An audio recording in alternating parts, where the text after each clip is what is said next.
Join करें हमारे Telegram channel को @SMB इंडिया पे और पाए मार्केट के लाइव अपडेट्स और इंट्राडे ट्रेडिंग आइडियाज़ डिस्क्रिप्शन में दिए गए लिंक से ज्वाइन करें। वीडियो से पहले चैनल को सब्सक्राइब ज़रूर करें, नोटिफिकेशंस के लिए बेल आइकन दबाएं और वीडियो के बाद लाइक, कमेंट और शेयर करना ना भूलें। Hello friends, welcome to life advisors. आप सभी का स्वागत है हमारे चैनल पे। आप देखना शुरू कर चुके हैं निफ्टी के 50। जो लोग नए जुड़ रहे हैं उन्हें बता दें कि निफ्टी 50 में हम क्या क्या डिस्कस करते हैं। निफ्टी 50 में हम डिस्कस करते हैं निफ्टी के आज का एनालिसिस, आने वाले दिन में कैसा ट्रेंड रहेगा उसके एनालिसिस, साथ ही निफ्टी के ऑप्शन चेन के एनालिसिस, FIDs के डेटाज और निफ्टी के पूरे 50 स्टॉक्स, जिसके अंदर में सारे टारगेट्स, स्टॉप लॉसेस, क्या ट्रेंड है, ये सब के बारे में हम डिस्कस करते हैं। आशा करता हूँ आपको पसंद आएगी। तो चलिए वीडियो शुरू करते हैं। निफ्टी की अगर फ्राइडे की ट्रेंड की बात करें तो लगभग हमें एक फ्लैट ट्रेंड देखने के लिए मिला। हालांकि वॉलेटिलिटी दोनों साइड में ही देखने के लिए मिली, लेकिन जो एक ट्रेंड है या क्लोजिंग है वो फ्लैट ही देखने मिली। बहुत ज़्यादा हाई रेंज में ट्रेड होते हुए नहीं दिखाई दिया, बड़ी रेंज में ट्रेडिंग नहीं थी, छोटी रेंज में ट्रेडिंग देखने मिली। और वैसे ही हमने अनुमान लगाया था कि छोटी रेंज में ही आपको ट्रेडिंग देखने के लिए मिलेगी। स्पिंडल फॉर्मेशन होते हुए दिखाई दे रहा है, 20 day simple moving average hold कर पा रहा है। तो हर तरह के यहाँ पे अगर देखें तो हमें फेवरेबल दिखाई दे रहे हैं फिलहाल के लिए। अगर ओपन की बात करें तो 11,447 के ऊपर ओपन हुआ, वहीं 11,493 पे हाई बनाया, लो बनाया 11,420 पे, क्लोजिंग दी इसने 11,464 के ऊपर में। तो ऑलरेडी अगर ट्रेंड देखें तो लगभग पॉजिटिव दिखाई दे रहा है। कोई यहाँ पे नेगेटिव अगर हम बात करें तो नेगेटिव यहाँ पे फिलहाल के लिए कुछ दिखाई नहीं दे रहा है। अब बात आती है न्यूज़ की। मार्केट में जिस तरीके की न्यूज़ चल रही है, सेबी ने जो न्यूज़ अनाउंसमेंट करी है उसकी वजह से काफ़ी लोगों को ऐसा लग रहा है कि एक मेजर सेल ऑफ जो है वो कल हो सकता है। तो मैं एकदम कम्प्लीटली इसको बोलता हूँ कि ऐसा कुछ नहीं होने वाला है। और ऐसा बोलने वाले या तो खुद बेवकूफ़ हैं, उन्हें मार्केट की समझ ही नहीं है, या फिर वो आपको बेवकूफ़ बना रहे हैं या आपको गलत इन्फॉर्मेशन दे रहे हैं।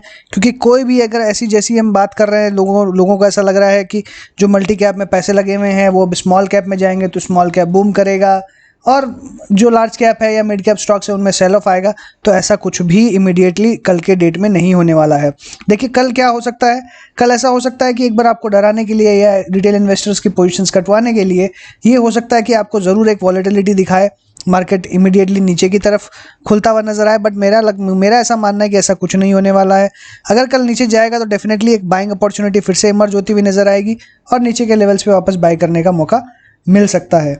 वहीं अगर स्मॉल कैप्स में बहुत ज़्यादा तेज़ी आपको दिखाई दे तो एक ट्रैप भी हो सकता है कि आप वहाँ पे फंस जाए। क्योंकि आप अगर सोच रहे हैं कि म्यूचुअल फंड्स बहुत ज़्यादा सेलिंग करेंगे और फिर बहुत ज़्यादा स्मॉल कैप्स में बाइंग करेंगे, तो ऐसा कुछ भी नहीं होने वाला है। और इस पे ऊपर मैं डिटेल्ड वीडियो जो है वो बनाने वाला हूँ, और इसीलिए सावधान रहें, सतर्क रहें, ऐसी बातों पे ज़्यादा ध्यान ना दें।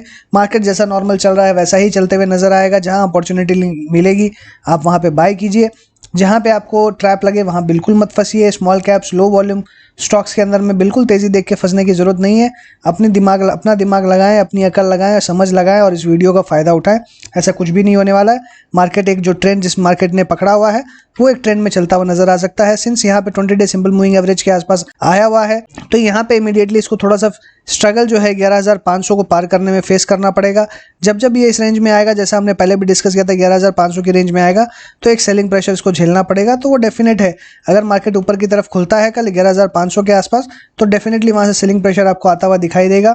और अभी करंटली बात करें 11,493 की, तो इसने हाई बनाया और हमने डिस्कस किया था कि जो गैप है 11,507 पे, तो ये गैप जो है वो अनफिल्ड है। तो ये इसको अटेम्प्ट करने की कोशिश करेगा और इसके ऊपर अगर क्लोज हो पाता है तो डेफिनेटली एक स्टडी मूवमेंट आपको देखने के लिए मिलेगा। बट मुझे लगता है जैसे ही जोन में आएगा एक सेलिंग प्रेशर ज़रूर देखने के लिए मिलेगा। इसलिए एक वॉलेटिलिटी जो है वो बनी रह सकती है और आपको वॉलेटिलिटी के साथ ही ट्रेड करना पड़ेगा। तो कल की अगर रेंज की बात करें तो मुझे लगता है कल की रेंज भी 11,400 से लेकर 11,550 इसी रेंज के अंदर में मार्केट आपको ट्रेड करता हुआ नजर आएगा। जरूर 11,500 के आसपास जाएगा तो आपको सेलिंग प्रेशर देखने मिलेगा। बट ओवरऑल मुझे लगता है 11,400 से 11,550, और इसको रेंज को और अगर छोटा करूं तो मुझे लगता है 11,425 से लेकर 11,550 या 11,575 तक भी ट्रेड हो सकता है। निफ्टी के अगर ऑप्शन चेन की बात करें तो क्लियरली देख सकते हैं कि 11,500 पे नई कॉल राइटिंग बहुत ही ज़बरदस्त दिखाई दे रही है। लेकिन वहीं नीचे के लेवल्स पे अगर देखें 11,400, 11,300 हर लेवल पे बहुत ही ज़बरदस्त पुट राइटिंग भी दिखाई दे रही है। तो अगर ऊपर में रेजिस्टेंस है तो नीचे सपोर्ट भी क्लियरली बना हुआ है। इसलिए जो बड़ी रेंज है मुझे लगता है कि अराउंड 11,400 से लेकर 11,500 की यही रेंज रहने वाली है। बहुत ज़्यादा वॉलेटिलिटी जो है वो इसी रेंज के अंदर में होते हुए दिखाई देगी। और एक बार जैसे 11,500 के ऊपर ये बंद होने में कायम रहेगा, ये अगर पॉसिबल है कि 11,500 के ऊपर में क्लोज हो पाता है, तो मुझे लगता है इस लेवल के बाद में एक बड़ी तेज़ी भी आपको देखने मिल सकती है, जो फिर से 11,800 तक आपको लेके जाएगी। बट क्लियरली नीचे जो सपोर्ट जिस तरीके से बनता हुआ नज़र आ रहा है वो बहुत ही अच्छा दिखाई दे रहा है, क्योंकि इमीडिएटली सपोर्ट अवेलेबल है, कोई बहुत ज़्यादा नीचे सपोर्ट नहीं है। वही रेजिस्टेंस की अगर बात करें तो इमीडिएटली बड़ा रेजिस्टेंस आपको नेक्स्ट 11,800 पे ही बिल्टअप होते हुए दिखाई दे रहा है। 11,600 और 11,700 में बहुत ज़्यादा नया बिल्टअप नहीं है, इसलिए नीचे इमीडिएटली सपोर्ट अवेलेबल है, बट रेजिस्टेंस 11,500 पे ही दिखाई दे रहा है। हालांकि जैसे जैसे मार्केट अपसाइड जाता जाएगा रेजिस्टेंस ऊपर भी शिफ्ट होता रहता है, क्योंकि ये फिगर जो है वो रोज़ चेंज होते हैं और रोज़ सपोर्ट और रेजिस्टेंस डेली चेंज होता है। बट फिलहाल के क्लोजिंग बेसिस पे बात करें और ओपनिंग की अगर बात करें तो ओपनिंग में जो रेंज रहने वाली है वो 11,400 से 11,500 की रहने वाली है।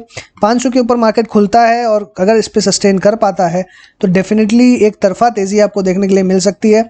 बट मेरा मानना है कि थोड़ा सा यहाँ पे टफ होगा 11,500 के ऊपर खुलना, बट 11,500 के ऊपर खुलता है और होल्ड आउट कर पाता है, एक तरफा तेज़ी देखने मिलेगी, या फिर इमीडिएटली आपको सेलिंग देखने के लिए मिल सकती है। क्यूमुलेटिव ओपन इंटरेस्ट की बात करें तो सिमिलरली 11,500 पे ही आपको मैक्सिमम ओआई दिखाई दे रही है कॉल्स की, वहीं पे पुट्स की मैक्सिमम ओआई है 10,500 पे। और इमीडिएटली अगर बात करें नीचे हर लेवल पे सपोर्ट मिला हुआ है। वहीं अगर हम कॉल की बात करें तो रेजिस्टेंस बहुत ज़्यादा इन कंपैरिजन टू अगर पुट्स बात करें तो वो उतनी नहीं दिखाई दे रही है, इसलिए मेरा मानना है कि 11,500 के ऊपर जैसे ही मार्केट निकलेगा एक तरफा तेज़ी आपको देखने के लिए मिल सकती है जो ऊपर ले जाए। अब देखिए बहुत सारी थ्योरीज हैं और मार्केट मुझे लगता है कि कल थोड़ा मैनिपुलेशन भी हो सकता है, मार्केट में ट्रैप करने की जो कोशिश है वो भी हो सकती है, क्योंकि जिस तरीके की न्यूज़ निकल के आ रही है डेफिनेटली आपको एक बार ट्रैप जरूर कर सकती है कि एक बार आप नीचे मार्केट खोले फिर वापस ऊपर आ जाए, तो एक वॉलेटिलिटी जो है वो बिल्कुल बनी रह सकती है। इस चीज़ को मैं रूल आउट बिल्कुल भी नहीं करूँगा, लेकिन हाँ जो कल का जो भी मूवमेंट रहेगा, अगर वो डाउन साइड का मूवमेंट रहता है कि लार्ज कैप में आपको सेल ऑफ देखने मिलता है और स्मॉल कैप्स में बाइंग देखने मिलती है, तो कहीं ना कहीं ये ट्रैप हो सकता है जिससे आपको काफ़ी नुकसान उठाना पड़ सकता है। इसलिए सोच समझ के कल ट्रेड करें, हड़बड़ी ना करें, अपने स्टॉप लॉसेस को थोड़ा सा बड़ा रखें। और मेरा मानना है कि आपको अभी पोजीशंस होल्ड आउट करनी चाहिए और आपको पॉजिटिव ही रिजल्ट्स मिलते हुए नज़र आएंगे, ऐसा मेरा मानना है, ऐसी मेरी आशा है और ऐसी मेरी आपके लिए शुभकामनाएं। एफआईआई के कैश मार्केट की अगर बात करें तो 1175 करोड़ का इन्होंने बाई किया है, वहीं डीआईएस ने 724 करोड़ का सेल किया है, तो बाइंग काफ़ी अच्छी दिखाई दे रही है। अभी काफ़ी क्वांटिटीज़ में एफआईआई डीआईएस बाई करते हुए नज़र आ रहे हैं और सेलिंग करते हुए नज़र आ रहे हैं, तो यहाँ पे एक जो अच्छी वॉल्यूम्स है मार्केट में वो जनरेट होते हुए दिखाई दे रही है। इसलिए मुझे लगता है कि जो सपोर्ट और रेजिस्टेंस का काम है वो बहुत अच्छी तरीके से एफआईआई डीआईएस अपना कर रहे हैं, और जिनको प्रॉफिट बुक करना प्रॉफिट बुक कर रहे हैं, जिन्हें फ्रेश बाइंग करनी है वो फ्रेश बाइंग कर रहे हैं, तो बिल्कुल अपने एक ट्रेंड में ही चलते हुए नज़र आ रहे हैं। एफआईआई के अगर हम फ्यूचर ऑप्शन के डेटा की अगर हम बात करें तो क्लियरली अगर यहाँ पे देखें तो बहुत ही ज़्यादा पॉजिटिव डेटा बन के निकलते हुए आ रहा है। 6,409 करोड़ की ओवरऑल यहाँ पे बाइंग इंटरेस्ट दिखाई दे रही है। 5,290 करोड़ का इन्होंने इंडेक्स ऑप्शन में बाई किया है, स्टॉक फ्यूचर्स में 446 करोड़ का बाई किया है और इंडेक्स फ्यूचर्स में 609 करोड़ का बाई किया है। तो देखिए यहाँ पे कंटिन्यूसली सेल करते हुए आ रहे हैं स्टॉक फ्यूचर्स में, तो कहीं ना कहीं ये अपनी अनवाइंडिंग भी हो सकती है। इन्होंने शॉर्ट पोजीशंस अपनी काट ली है, तो शॉर्ट पोजीशंस अगर काट लिए तो भी आपको पॉजिटिविटी देखने मिलेगी, और वहीं अगर इन्होंने फ्रेश बाइंग करी है तो भी आपको पॉजिटिविटी देखने मिलेगी। और इंडेक्स फ्यूचर्स में स्पेशली इन्होंने लॉन्ग किया है, तो यहाँ पॉजिटिविटी बिल्कुल बनी हुई है और मुझे लगता है कि मार्केट अपसाइड ही जाता हुआ दिखाई देगा। वहीं कॉल ऑप्शन में काफ़ी ज़्यादा इन्होंने बाइंग करी है, तो जिस क्वांटिटी में बाइंग करी है इस क्वांटिटी की अगर हम बात करें उस लिहाजे से जाएँ तो डेफिनेटली मार्केट पॉजिटिव ही नज़र आ रहा है। तो यहाँ पे डेटा पॉजिटिव है, कैश मार्केट में डेटा पॉजिटिव है, और कहीं ना कहीं साइडवेज मूवमेंट जो है वो हमको जो ओपन इंटरेस्ट है वहाँ से देखने के लिए मिल रहा है।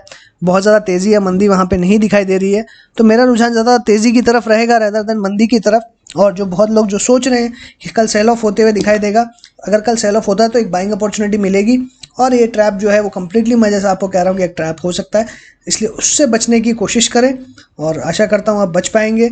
जितनी मुझसे हो पाएगी मैं आपको हेल्प करने की कोशिश करूँगा टेलीग्राम चैनल के थ्रू, और मैं जितना आपके लिए कर सकता हूँ I am trying my best. आपको मैंने लेवल समझाए और मुझे लगता है उसी लेवल 11,400 से लेकर 11,500 के बीच में, 550 के बीच में ही ट्रेड होना चाहिए। चलिए बात करते हैं हम निफ्टी के स्टॉक्स की और एक एक करके डिस्कस करेंगे। तो पहला स्टॉक है अदानी पोर्ट्स का। फिलहाल इसके अंदर में कोई बाय या सेल रिकमेंडेशन नहीं है, तो अवॉइड करें कम्प्लीटली, यही मेरी राय रहेगी। एशियन पेंट्स के अंदर देखें तो ऊपर के लेवल से थोड़ा सा एक करेक्शन देखने के लिए मिल रहा है, और वो हर बार की बात है जब भी ये स्टॉक में तेज़ी आती है तो हमने देखा है इमीडिएटली फॉलोअप बहुत कम मिलता है और जनरली करेक्शन का मोड ज़रूर दिखाई देता है। तो वही हमको दिखाई दिया एक यहाँ पे जो ब्रेकआउट हुआ 2000 के बाद में, वहाँ से फिर से अब ब्रेकआउट दिखाई दे रहा है। क्लोजिंग ठीक ठाक लेवल पे हुई है, हो सकता है कि एक आध दिन आपको क्लोजिंग और एक दिन करेक्शन और देखने के लिए मिले, बट वापस से नीचे के लेवल्स पे आपको बाइंग अपॉर्चुनिटी मिल सकती है। 2200 तक का हमारा जो टारगेट है वो इंटैक्ट है और स्टॉप लॉस रहेगा 1950 का। करंट लेवल्स के ऊपर में बात करें तो बाई किया जा सकता है, बट मुझे लगता है थोड़ा सा करेक्शन होता है तो अराउंड 2000 के आसपास फिर से बाइंग का मौका मिल सकता है। बजाज फिनसर्व की बात करें तो कम्प्लीटली अवॉइड है, कोई बाय या सेल की रिकमेंडेशन नहीं है। ट्रेंड बिल्कुल डाउनवर्ड मुझे नज़र आ रहा है। एक ब्रेकडाउन जैसी सिचुएशन बार बार इसमें इमर्ज होती है, बट ये सक्सेसफुल हो जाता है अपने आप को होल्ड करने पे। और नीचे अगर देखें यहाँ पे simple moving average nearly 100 days के आसपास है, 5700 के आसपास, तो यहीं पे सपोर्ट मिलता हुआ नज़र आ रहा है। ऊपर में क्लियरली बहुत हाई रेजिस्टेंस जोन है, इसलिए मुझे बहुत ज़्यादा तेज़ी नहीं दिखाई दे रही है, मंदी ज़्यादा दिखाई देती है। बजाज ऑटो की बात करें तो साइडवेज है, कोई बाय या सेल की राय नहीं है, अवॉइड। बजाज फाइनेंस की बात करें तो मैंने एक क्लियर रिकमेंडेशन दी है कि बजाज फिनसर्व में अगर ट्रेड करना हो तो बजाज फाइनेंस का ट्रेंड देखें, क्योंकि बजाज फाइनेंस एक अच्छे ट्रेंड में नज़र आ रहा है। वहीं बजाज फिनसर्व में एक ब्रेकडाउन या साइडवेज नज़र आ रहा है और यहाँ पे क्लियरली देखें तो एक रेजिस्टेंस जोन में आ चुका है और मुझे लगता है कि यहाँ पे थोड़ा सा इसे स्ट्रगल करना पड़ सकता है। लेकिन अगर ये ऊपर की तरफ मूव होता है तो बजाज फिनसर्व भी आपको फ्लैट टू पॉजिटिव ही दिखाई देगा। अगर इसमें गिरावट होती है तो बजाज फिनसर्व में ज़्यादा गिरावट होते हुए आपको नज़र आएगी। तो करंटली अगर मैं सिचुएशन की बात करूँ तो एक स्ट्रगल जोन में है। अगर 3600 के ऊपर होल्ड कर पाता है तो ही बाय करें, तो 3600 के ऊपर बाय करेंगे तो 4000 तक के टारगेट आपको देखने के लिए मिल सकते हैं। तो वहीं बजाज फिनसर्व में भी आपको वैसे ही टारगेट देखने के लिए मिलेंगे और स्टॉप लॉस इस केस में हम रखेंगे 3500 का। भारतीय इंफ्राटेल की एयरटेल की बात करें तो क्लियरली मेरा इसमें एक नेगेटिव व्यू था और वो जैसे जैसे दिन बीत रहे हैं वैसे वैसे एक सच होते जा रहा है। क्लियरली इन्वर्टेड कप का मेरा ऐसा अंदेशा था और मैंने आपको बार बार ऐसा फिगर जो है वो बना के दिखाया है और वही आपको देखने के लिए मिल रहा है। ये मेरे लिए बहुत ही कंफर्ट की बात है और मुझे लगता है कि जैसे ये 480 के नीचे जाएगा और भारी गिरावट इसमें देखने मिलेगी। 450 और 425-20 तक के लेवल्स आपको इसके अंदर देखने मिल सकते हैं। BPCL में बात करें तो ब्रेकआउट होने के बाद में एक साइडवेज नज़र आ रहा है और क्लियरली यहाँ पे बाय का ही व्यू है। 480 450 तक के लेवल्स आपको फ्यूचर में देखने के लिए मिलेंगे और मेरा ऐसा मानना है यहाँ पे स्टॉप लॉस अराउंड हम 420 के आसपास रख सकते हैं। 420 के लेवल के साथ में स्टॉप लॉस के साथ में करंट लेवल्स पे बाय की सलाह है। 450 475 480 तक के टारगेट देखने मिलेंगे। ब्रिटानिया की बात करें तो ब्रिटानिया के अंदर साइडवेज है, कोई बहुत ज़्यादा मेजर मेरा यहाँ पे बाय या सेल का व्यू नहीं है। 20 डेज और 50 डे सिंपल मूविंग एवरेज जिसका हर्डल बने हुए, जब तक 20 डे सिंपल मूविंग एवरेज के ऊपर नहीं निकलता तब तक कोई बाय की रिकमेंडेशन नहीं रहेगी। तो 3805 के 3810 के ऊपर क्लोज होता है तभी बाय करें, अदरवाइज अवॉइड करें। सिप्ला यहाँ पे साइडवेज नजर आ रहा है, 50 डे और 20 डे सिंपल मूविंग एवरेज के बीच में ट्रेड कर रहा है, तो कोई बाय या सेल की राय नहीं है। 20 day simple moving average cross करता है तभी हम बाय की रिकमेंडेशन पे जाएंगे या बाय करने के लिए जाएंगे, जो कि 542 के आसपास आता है। और अगर सेल करना है तो मुझे लगता है यहाँ पे सेल बिल्कुल नहीं बनता, क्योंकि बहुत मेजर सपोर्ट अराउंड 690 के आसपास बना हुआ है, 695 के आसपास बना हुआ है, तो वहाँ पे आपको डेफिनेटली एक बाइंग इंटरेस्ट नज़र आएगा। इसलिए अभी बिल्कुल सेलिंग अवॉइड करें और बाइंग के लिए 742 का वेट करें। कोल इंडिया के अंदर देखें तो कंटिन्यूसली नेगेटिव ट्रेड करते हुए नजर आ रहा है और मैंने इसमें डिस्कस भी किया था कि कोई बाय मेरी रिकमेंडेशन नहीं है और सेल के लिए यहाँ पे बहुत ज़्यादा अपॉर्चुनिटी नहीं है। हालांकि अगर सेलिंग की देखें तो कंटिन्यूसली आप देखेंगे कि आपको बहुत ज़्यादा क्वांटिटीज़ में सेलिंग देखने के लिए मिल रही है। तो मेरा ऐसा मानना है 120 का टारगेट बहुत जल्दी आपको देखने के लिए मिल सकता है। लेकिन अभी करंट लेवल्स पे देखें तो बहुत ज़्यादा रिस्क रिवॉर्ड रेशियो फेवरेबल नहीं है, इसलिए अवॉइड करें तो ज़्यादा बेटर रहेगा। डॉक्टर रेड्डीज की बात करें तो 4400 के लेवल्स को ये बार बार होल्ड करने की कोशिश कर रहा है। यहाँ पे मुझे लगता है कि एक सपोर्ट मिलते हुए नजर आएगा। 20 डे सिंपल मूविंग एवरेज बहुत ही पास में है, 4418 के आसपास है। तो कल अगर ये 4418 के ऊपर क्लोज हो पाता तो मुझे लगता है कि एक अच्छा ब्रेकआउट आ सकता है। ट्रेंड मुझे यहाँ पे कंप्लीटली पॉजिटिव नजर आ रहा है, क्योंकि अगर लोज की बात करें तो हर दिन ये लोज ऊपर के साइड में बना रहा है। हालांकि क्लोजिंग की बात करें तो क्लोजिंग थोड़ी सी एक वॉलेटिलिटी के कारण मुझे लगता है कि एक साइड में नहीं हो पा रही है, बट लोज जो बना रहा है लोज अपसाइड में बनाते हुए नजर आ रहा है। इसलिए बहुत मेरा हाई कन्विक्शन हो रहा है कि ये स्टॉक में अपसाइड देखने के लिए मिलेगा। तो वापस 4600 के लेवल्स आपको देखने के लिए मिल सकते हैं आने वाले दिनों के अंदर में। लेकिन ये क्लोजिंग 4418 के ऊपर में ही हो तो बहुत ज़्यादा बेहतर रहेगी। 4418 का अगर लेवल होल्ड करता है, इसके ऊपर क्लोजिंग होती है, तो 4600 का लेवल बहुत जल्दी देखने मिलेगा। आयशर मोटर की बात करें तो साइडवेज है, कोई बाय या सेल की राय नहीं है, अवॉइड करें बेहतर है। अगर किसी का स्टॉप लॉस है या होल्डिंग है तो करंटली इस लेवल्स पे निकल जाए। 20 डे सिंपल मूविंग एवरेज के नीचे है। जब तक 20 डे सिंपल मूविंग एवरेज के ऊपर में डिसाइसिव क्लोजिंग नहीं होती विद वॉल्यूम्स, तब तक इसे अवॉइड करें। गेल इंडिया के अंदर में साइडवेज नजर आ रहा है ट्रेंड, बट डेफिनेटली वॉल्यूम्स देखें तो काफ़ी ज़्यादा है और यहाँ पे बहुत ज़्यादा सेलिंग प्रेशर आते हुए दिखाई दे रहा है। तो मेरा बिल्कुल अवॉइड की सलाह रहेगी, कोई बाय या सेल नहीं बनता है। ग्रासिम की अगर बात करें तो 721 के ऊपर में ये क्लोज होते हुए नजर आ रहा है। बहुत ही शानदार क्लोजिंग और शानदार ट्रेंड बना हुआ है। ये ट्रेंड ब्रेक होता है जैसे इसका हाई ब्रेक होता है 727 का, तो आपको नया हाई बनते हुए दिखाई देगा 750 760 के आसपास, टारगेट 800 का। HCL टेक की बात करें तो क्लियरली साइडवेज है, यहाँ पे कोई बहुत ज़्यादा मेजर मूवमेंट आपको देखने के लिए नहीं मिल रहा है। तो मेरा ऐसा मानना है कि इस रेंज में काफ़ी कंसोलिडेट हो चुका है, वॉल्यूम काफ़ी इंक्रीजिंग दिखाई दे रही है। तो मेरा ऐसा मानना है 745 का जो टारगेट है वो डेफिनेटली 1 से 2 दिन के अंदर में आपको देखने के लिए मिलेगा और इसमें स्टॉप लॉस अराउंड हम 710 का रख सकते हैं। HDFC की बात करें तो साइडवेज है, बिल्कुल कोई बाय या सेल यहाँ पे नहीं बनता है, अवॉइड करें कंप्लीटली, यही सलाह रहेगी। HDFC लाइफ की बात करें तो जैसा हम डिस्कस कर रहे हैं वैसा ही इसमें हमको लेवल्स देखने के लिए मिल रहा है। हमने 725 और 750 तक के लेवल्स की बात करी थी नीचे के लेवल से, तो अभी 605 के आसपास क्लोजिंग देखने मिल रही है। 100 डे सिंपल मूविंग एवरेज को होल्ड कर पा रहा है, हाई इसने बनाया 612 रुपये 70 पैसे का, तो 625 और 650 का टारगेट डेफिनेटली आने वाले दिनों में देखने मिलेगा। हीरो मोटोकॉर्प की बात करें तो यहाँ पे अपसाइड ट्रेंड कंटिन्यूड है, 20 डे सिंपल मूविंग एवरेज के ऊपर जाता हुआ नजर आ रहा है। लास्ट डे हमने डिस्कस भी किया था कि 3000 तक के टारगेट आते हुए दिखाई देंगे। 3007 का इसने हाई बनाया तो टारगेट हमारा डेफिनेटली अचीव हो गए। अब करंटली अगर ट्रेंड की बात करें तो ट्रेंड बिल्कुल पॉजिटिव है, यहाँ पे कोई भी नेगेटिविटी यहाँ पे दिखाई नहीं दे रही है। वॉल्यूम्स कंप्लीटली अच्छी है और हो सकता है कि और ऊपर जाता हुआ नजर आए तो 3200 तक का टारगेट आपको देखने मिल सकता है। करंट लेवल के ऊपर में बाय कर सकते हैं, लेकिन कल मुझे लगता है कि कल अगर ये 2975 के लेवल को अगर होल्ड कर पाता है तो ही हमें बाय करके चलना है, अदरवाइज अवॉइड करना है। अगर कल ये अपनी पोजीशंस को होल्ड कर पाता है तो 3000 रुपये के ऊपर में बाय करें।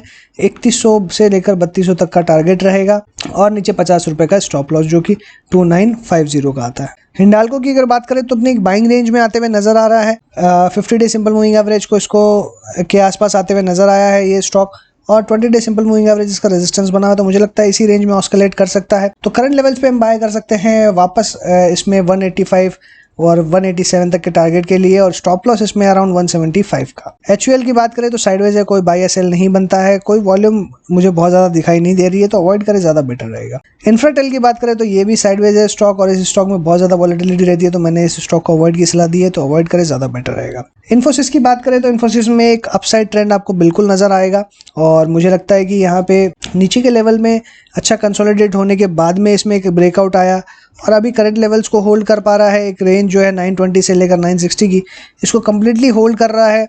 और वॉल्यूम्स भी अगर देखें तो लगभग एवरेज वॉल्यूम्स यहाँ पे दिखाई दे रही है, तो बहुत ज़्यादा वॉल्यूम्स में फ्लक्चुएशंस नहीं है। और अगर यहाँ पे ट्रेंड की बात करें तो शॉर्ट टर्म ट्रेंड इसका बिल्कुल पॉजिटिव नजर आ रहा है। 960 के बाद में जैसे मैंने कहा कि 960 के ऊपर जब भी ये क्लोज होगा तो एक बड़ी तेजी आपको देखने के लिए मिल सकती है। 1100 तक के टारगेट्स इस स्टॉक में आपको देखने के लिए मिलेंगे। IOC की बात करें तो साइडवेज है, कोई बाय या सेल की राय नहीं है, अवॉइड करें। ऊपर में काफ़ी रेजिस्टेंस है इसलिए बाय करके ना चलें, सेल अभी नहीं कर सकते। ITC में साइडवेज बना हुआ है ट्रेंड, वॉल्यूम्स डिक्रीजिंग है, तो कहीं ना कहीं इसके अंदर में एक पोजीशंस जो है वो बिल्टअप होते हुए इस लेवल्स पे नज़र आ रही है, तो मुझे लगता है वापस अपसाइड ज़रूर देखने मिलेगा, बट रेजिस्टेंस काफ़ी हाई होते हुए नज़र आ रहा है। अराउंड 190 से लेकर 195 में बहुत ज़्यादा हाई रेजिस्टेंस हो चुका है, तो इस रेंज में आपको एक जब भी ये स्टॉक आएगा तो एक सेलिंग प्रेशर देखने के लिए मिलेगा, ये साइडवेज नज़र आएगा। तो वॉल्यूम के साथ में इस स्टॉक को 195 के ऊपर में जाना बहुत ही कंपलसरी है।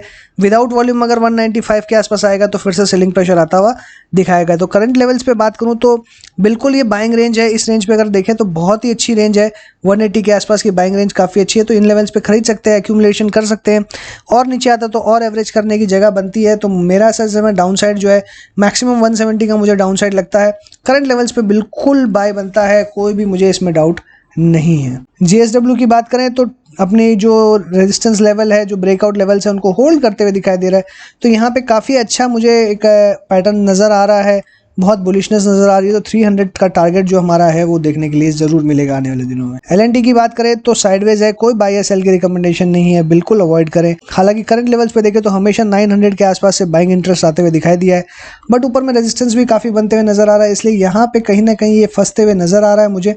इसलिए कम्प्लीटली अगर हम देखें तो इस लेवल पर खरीद सकते हैं, बट ये बहुत ज़्यादा मोमेंटम नहीं देता है, तो अवॉइड करें। ट्रेडिंग के लिहाज से तो बेटर है, इन्वेस्टमेंट के लिए बहुत अच्छा विकल्प है।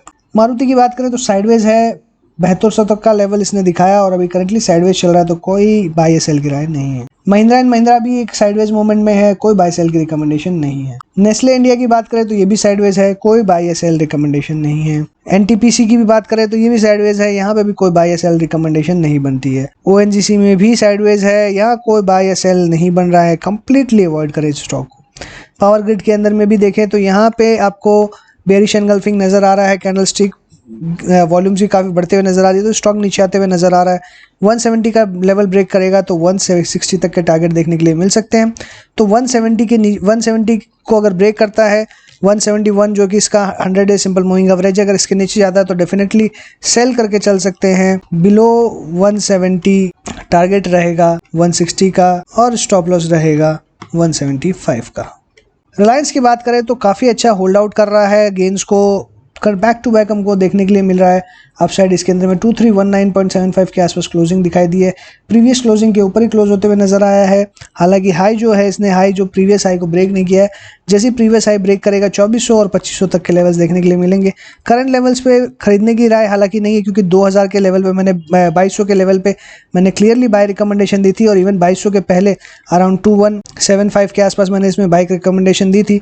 वहाँ पे अगर आपने खरीदा तो जरूर इसे होल्ड करें, अगर नहीं खरीदा तो फ्रेश एंट्री करने के लिए रिस्क रिवॉर्ड फेवरेबल नहीं है। श्री सीमेंट्स की बात करें तो अपने 19000 के लेवल्स को होल्ड आउट करते हुए नजर आ रहा है, यहाँ पे भी बेयरिश एनगल्फिंग पैटर्न नजर आ रहा है, तो थोड़ा सा अवॉइड करें, ज्यादा बेटर रहेगा। सन फार्मा भी साइडवेज है, कोई बाय सेल की रिकमेंडेशन नहीं है, ब्रेकआउट लेवल के आसपास नजर आ रहा है। हो सकता है कि यहाँ से एक रिवर्सल मिले, क्योंकि जो वॉल्यूम्स भी है वो भी सेलिंग प्रेशर कम होते हुए नजर आ रहा है, क्योंकि वॉल्यूम्स भी कम है, इसलिए यहाँ से एक रिवर्सल मिल सकता है। बट डेफिनेटली मुझे लगता है कि थोड़ा सा अवॉइड करना चाहिए। 520 के ऊपर में ही कोई बाय रेंज बनती है, लेकिन यहाँ पे भी सिंपल मूविंग एवरेज 522 के आसपास आ रहा है, तो बहुत ज्यादा रेजिस्टेंस है ऊपर में। तो मेरा ऐसा मानना है 525 के ऊपर में ही बाय करे तो ज्यादा बेटर रहेगा। टाटा मोटर्स एक अपने नीचे के लेवल से बाउंस करते हुए नजर आ रहा है, 20 डे सिंपल मूविंग एवरेज को होल्ड आउट किया है इसने, और करंटली उसके ऊपर ही चलते हुए नजर आ रहा है। वापस ही स्टॉक अपसाइड ट्रेंड में नजर आ रहा है, और नीचे से अगर हम बनाए तो यहाँ बिल्कुल ही अपसाइड ट्रेंड में चल रहा है, कोई वीकनेस नहीं नजर आ रही है, वॉल्यूम्स काफी नजर आ रहे हैं। तो 150 के ऊपर में जैसे ही जाएगा 160 का टारगेट हमारा अचीव हो जाएगा। 160 तक का टारगेट हमारा था, यहाँ पे बाउंस पे भी आपको खरीदने के लिए कहा था, तो 140 से 144 भी आ चुका है, वापस 160 आता है, तो फिर से आपने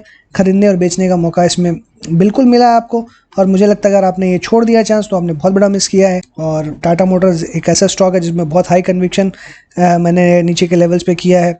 जब इसने 110 ब्रेकआउट दिया तब भी हमने 130 तक की सलाह दी थी। 130 के बाद में जब कंटिन्यूसली स्टॉक चला है 150 तक, तब भी सलाह दी थी। तो नीचे के लेवल्स पे काफ़ी बार हमने ट्रेड किया और बहुत ही शानदार रिटर्न इसमें बनाए हैं। तो करंट लेवल्स पे अगर देखें तो बाय कर सकते हैं, बट यहाँ रिस्क रिवॉर्ड फेवरेबल नहीं है।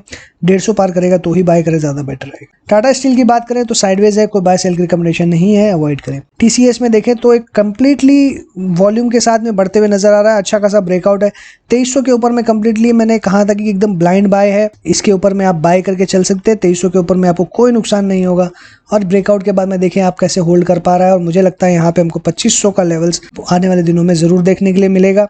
करंट लेवल्स में मुझे लगता है कि स्टॉप लॉस शिफ्ट करके 2300 तक का ही कर लेना चाहिए।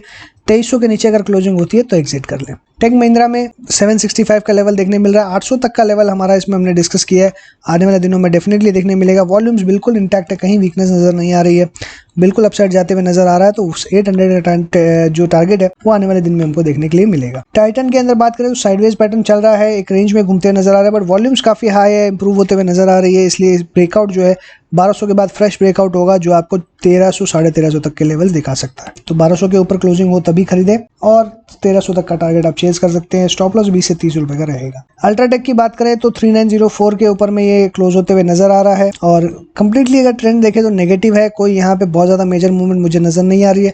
4000 रुपए के जब तक ऊपर नहीं आया तब तक कोई बाय नहीं बनता, अवॉइड करें। यूपीएल के अंदर देखें तो अपने रेजिस्टेंस लाइन के जो ब्रेकआउट लाइन है उसके नीचे ट्रेड कर रहा है, बट डेफिनेटली इसमें स्ट्रॉन्ग पॉइंट बना हुआ है, वॉल्यूम्स काफ़ी ज़्यादा है स्टॉक के अंदर में। तो मुझे लगता है कि एक पोटेंशियल जो अपसाइड है इसके अंदर में बना हुआ है, और आपको ये अपसाइड ही ब्रेकआउट देते हुए नजर आएगा। जैसे ये फिर से लाइन ब्रेकआउट होती है, फिर से आपको 730 740 तक के लेवल्स नजर आएंगे। विप्रो के अंदर बात करें तो हमने इसमें डिस्कस किया था, और कंप्लीटली विप्रो भी bye recommendation the with the target of 300। 298.45 का हमारा लेवल देखने के लिए मिला, ऑलमोस्ट टारगेट अचीव हुए। मेरा ऐसा मानना है इसके अंदर में 315 तक के लेवल्स आपको आने वाले दिनों में देखने के लिए मिलेंगे। तो करंटली पोजीशंस होल्ड आउट करें। 315 के ऊपर जाएगा तो अराउंड 325 के आसपास भी आपको देखने के लिए मिलेगा। तो करंटली स्टॉप लॉस यहाँ पे लगाएं 290 का। जी एंटरटेनमेंट की बात करें तो 218 के ऊपर क्लोजिंग है, थोड़ा सा वीक ये नजर आ रहा है यहाँ पे क्योंकि वॉल्यूम्स कम होते हुए नजर आ रही है। तो ये इस लेवल से नीचे गिरता है तो मुझे लगता है अराउंड 200 तक वापस आ सकता है। 200 के नीचे जाएगा तो और भारी गिरावट आएगी। तो करंटली कोई बाय ना करें और बहुत ज़्यादा इसमें मुझे लगता है वॉलेटिलिटी रहती है, तो थोड़ा सा अपने स्टॉप लॉसेस को बढ़ा रखें ताकि आपके स्टॉप लॉसेस हिट ना हो। करंट लेवल्स पे हम देखें तो सेल कर सकते हैं with stop loss of 225 with target of 200, और मेरी राय यही रहेगी कि हालांकि मेरी राय इसके अंदर में यही है कि सेल करके ना चलें, थोड़ा सा अवॉइड करें ये सब स्टॉक्स को। काफ़ी news based and volatility based stocks है तो इनमें कभी भी तेजी आ सकती है, इसलिए थोड़ा सा अवॉइड करें, ज़्यादा बेटर रहेगा। सो इसी के साथ मैं अपनी बात को यहीं पे वाइंड अप करूंगा। अगर आपको अच्छा लगा हो तो लाइक कीजिएगा, दोस्तों के साथ शेयर कीजिए, कमेंट बॉक्स में अपने व्यूज लिखना ना भूले। चैनल सब्सक्राइब ना किया हो तो तुरंत कर दीजिए। टेलीग्राम चैनल ज्वाइन नहीं किया तो डिस्क्रिप्शन बॉक्स में लिंक दी हुई, वहां से आप ज्वाइन कर सकते हैं। साथ ही ज्वाइन करें हमारे चैनल की मेंबरशिप जो एक्टिवेट हो चुकी है, और बहुत ही रीजनेबल प्राइस में हम आपको एक अच्छी नॉलेज और टेक्निकल फंडामेंटल स्टॉक्स हम आपके साथ शेयर कर रहे हैं। मैं आशा करता हूँ मुझे पसंद आई, आपको पसंद आएगी वो। और इसी के साथ thanks for watching again, happy trading and investing.